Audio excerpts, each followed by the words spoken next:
You ask Tiger to solve. This deals with linear equations with one unknown. The final result is x equals 1. Let's solve it step by step. Group all x terms on the left side of the equation. Subtract 2x from both sides. Group like terms.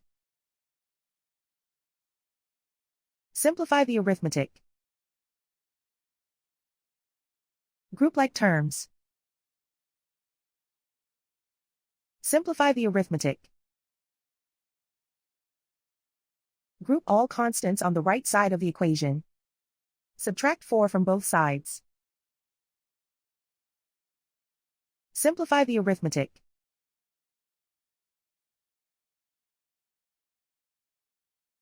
Convert the x into a positive number.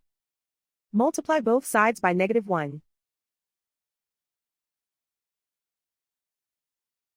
Remove the ones. Simplify the arithmetic. And so the final result is x equals 1.